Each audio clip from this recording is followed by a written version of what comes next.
ಜಾಗತಿಕ ಪೂರೈಕೆ ಅಡಚಣೆಗಳ ನಡುವೆನೂ ಇಂಧನ ಎಲ್ಪಿಜಿ ದಾಸ್ತಾನುಗಳು ಸಾಕಷ್ಟು ಇವೆ ಅಂತ ಪೆಟ್ರೋಲಿಯಂ ಸಚಿವಾಲಯ ಸ್ಪಷ್ಟನೆ ಕೊಟ್ಟಿದೆ.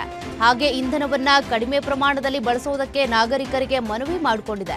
ದೆಹಲಿಯಲ್ಲಿ ಮಾಧ್ಯಮಗಳನ್ನು ಉದ್ದೇಶಿಸಿ ಮಾತನಾಡಿದ ಪೆಟ್ರೋಲಿಯಂ ಮತ್ತು ನೈಸರ್ಗಿಕ ಅನಿಲ ಸಚಿವಾಲಯದ ಜಂಟಿ ಕಾರ್ಯದರ್ಶಿ ಸುಜಾತಾ ಶರ್ಮಾ, ಗ್ರಾಹಕರಿಗೆ ನಿರಂತರ ಇಂಧನ ಪೂರೈಕೆಯನ್ನು ಒದಗಿಸುವುದಕ್ಕೆ ಸರ್ಕಾರ ಹಲವಾರು ಪರಿಣಾಮಕಾರಿ ಕ್ರಮಗಳನ್ನು ತೆಗೆದುಕೊಂಡಿದೆ ಅಂತ ತಿಳಿಸಿದ್ದಾರೆ.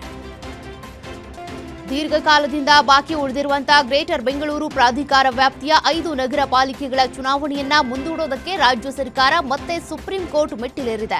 ಈ ಸಂಬಂಧ ಮೇಲ್ಮನವಿ ಅರ್ಜಿ ಸಲ್ಲಿಸಿರುವಂತಹ ಸರ್ಕಾರದ ಪರ ವಕೀಲರು ಜಿಬಿಎ ಚುನಾವಣೆ ನಡೆಸುವುದಕ್ಕೆ ಅಂತ 3 ತಿಂಗಳ ಕಾಲಾವಕಾಶವನ್ನು ಕೋರಿದ್ದಾರೆ. ಈ ಹಿಂದಿನ ಬಿಬಿಎಂಪಿಗೆ 2015ರ ಆಗಸ್ಟ್ 22ರಂದು ಚುನಾವಣೆ ನಡೆದಿತ್ತು.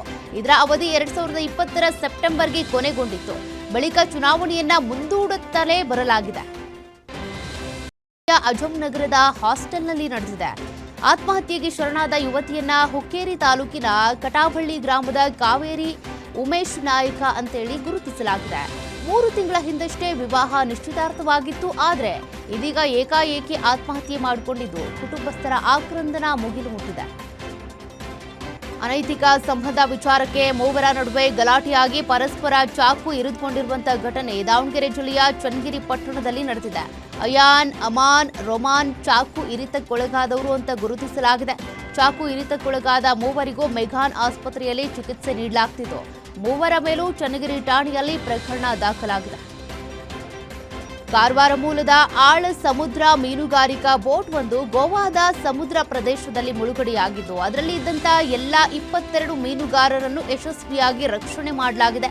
ಮುದುಗ ಬಂದರಿನ ದಿನೇಶ್ ಕಾಂಚನ್ ಅವರಿಗೆ ಸೇರಿದ ಶ್ರೀ ಅಮ್ಮ ಹೆಸರಿನ ಪರ್ಷಿಯನ್ ಮಾದರಿಯ ಬೋಟ್ ಇದಾಗಿದೆ.